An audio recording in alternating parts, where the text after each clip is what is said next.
नमस्कार, सार्वमंथन न्यूज महाराष्ट्रमध्ये आपलं स्वागत. पाहुयात आजची सविस्तर बातमी.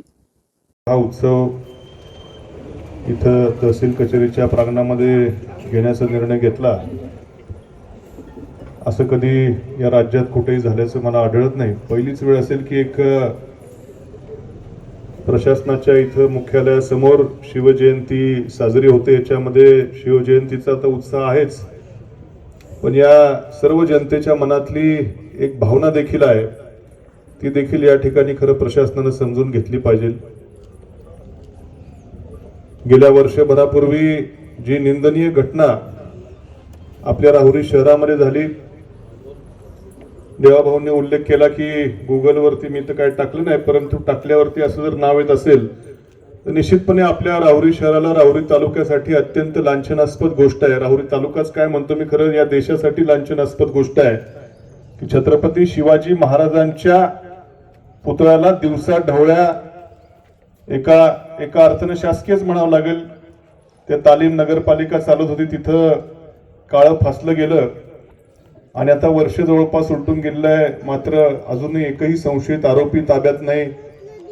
खरं खेदानं म्हणावं लागतं की महाराजांच्या भूमीमध्ये आम्ही जन्म घेतला आणि एवढं मोठी घटना होऊन देखील काही कारवाई जर होत नसेल पी.आय. साहेब, तर खरंच आमच्या सर्वांसाठी देखील मोठी लाजिरवाणी खरं गोष्ट आहे. मी घटना घडली त्या दिवशी परदेशामध्ये होतो.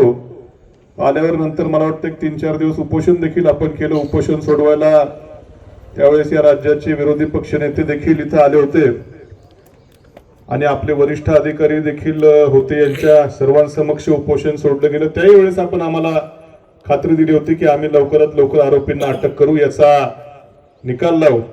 पण अत्यंत दुर्दैवी गोष्ट ही, खरं शिवाजी महाराजांच्या पुतळ्याला फासली गेलेली शाही नाही, ही त्यांच्या विचाराला फासला गेलेला हा कलंक आहे असं खरं मी म्हणतो. निश्चितपणे ज्या विचारांनी रयतेचं राज्य शिवाजी महाराजांचं होतं, आम्ही देखील खरं ज्या राजकीय क्षेत्रात आहोत, आम्ही देखील त्यांच्या विचारांचा आदर्श घेऊन या राजकीय क्षेत्रामध्ये रयतेचं राज्य आणण्यासाठी आमचे देखील विचार त्या ठिकाणी कायम असतात. पण मात्र आजकाल कुठेतरी आता महाराजांच्या विचारालाच काळं फासण्याचं प्रकार सगळीकडे चालू आहे, अशी भावना आमच्या सर्वांच्या नाती तरुण पिढी, पुढची जी पिढी येणार आहे ती काय याच्यावरून दिशा खरं घेणार आहे.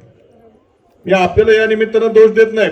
आपली कारकीर्द या राहुरी शहरातली या पोलीस स्टेशनची आम्ही सर्वांनी बघितली आहे. आपण वेगवेगळ्या गुन्ह्यांचा मोठ्या शिताफीनं, मोठ्या हुशारीने तपास लावलेला आहे. मग नेमकं याच गुन्ह्याच्या तपासामध्ये आम्हा सर्वांची आता अशी भावना त्या ठिकाणी होत चालली की काहीतरी दडपण त्या ठिकाणी आपल्यावरती आम्हाला दिसतंय, अशी आमच्या सर्वांची भावना आहे. मला माहित नाही तुम्हाला रिटायरमेंटला किती वर्ष राहिलेली आहेत, परंतु इथली कारकीर्द तुमची बहुतेक आता अशी आम्ही चर्चा ऐकतो, मला माहित नाही खरं काय खोटं काय, पण मला वाटतं 2 वर्षाला प्रमाणे शासकीय नियमानुसार आता होईलच. परंतु मला आपल्याला एक आव्हान करायचंय, तुमचं जाता एकदा तुमचा हिसका दाखवून जा. कोण आणि कोणी दडपण आणलं, आम्ही आहोत ना, नंतर काय नाही, आम्ही सत्तेमध्ये ठीक आहे, पण कोण शिवाजी महाराजांच्या विचारावरती काळं फासण्याचे आरोपी पकडण्यामागे जर कोणी दडपण टाकत असेल तर ते दडपण तुम्ही झुगारून द्या. या अख्खा महाराष्ट्र तुमच्या पाठीशी त्या ठिकाणी उभा राहील. पण मात्र ज्याने कोणी हे कृत्य केलं असेल त्याला अद्दल घडवल्याशिवाय राहणार नाही. की असं जर सुटले आरोपी तर उद्या आणखीन कोणी धाडस करेल, आणि काय ज्यांच्यामुळे आम्ही आज या भूमीमध्ये गुन्ह्या गोविंदाने सुखा समाधान राहतो त्यांच्या प्रतिमेवरती जर असं मध्ये, तर आम्हालाही खरं लाज वाटतं की आम्ही या महाराष्ट्राचे नागरिक होत सांगण्याच्या. आणि म्हणून माझं आपल्याला आव्हान आहे, मी सांगितल्याप्रमाणे एकदा तुमच्यावरती, तुमच्या कामगिरीवरती, तुमच्या मुत्सद्देगिरीवरती काय विशेषण लावायची तेवढी कमी आहेत, पण मात्र एवढं असून देखील इथं आरोपी अटक होत नाहीत, ही अत्यंत खेदाची बाब आहे. 26 मार्चला मला वाटतं 1 वर्ष आता बघता बघता वर्ष खरं झालेलं आहे, काहीच अजून तपास त्या ठिकाणी लागलेला नाही. त्यामुळं 26 मार्चला या तमाम शिवप्रेमींची भावना आपण लक्षात घ्या.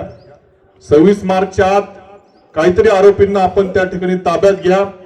तुमचं एकदा खाक्या दाखवलं की काय फडाफडा, काय कोण आहे तुमच्या पुढे, काय विषय, काय चिल्लर असतील काय, तुमचं एकदा जरा दाखवा खाक्या, तुम्ही एकदा फडाफडा मोकळे होतील बोल. हे म्हणजे घाबरून केलेलं कृत्य आहे.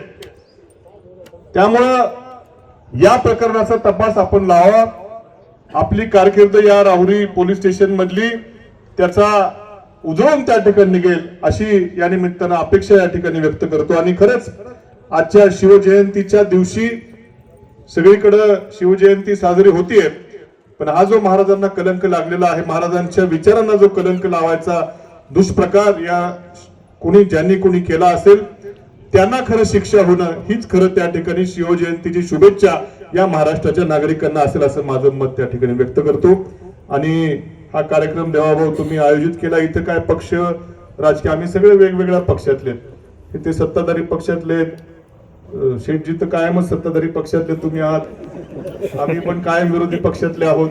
त्यामुळे पक्ष वगैरे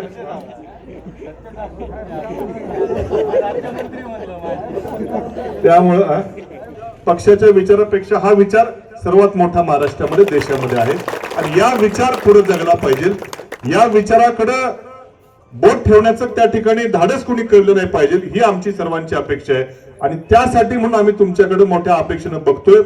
त्यामुळं 26 तारखेच्या आत या गुन्हेगारांचा छडा आपण लावाल अशी अपेक्षा व्यक्त करतो आणि थांबतो. धन्यवाद.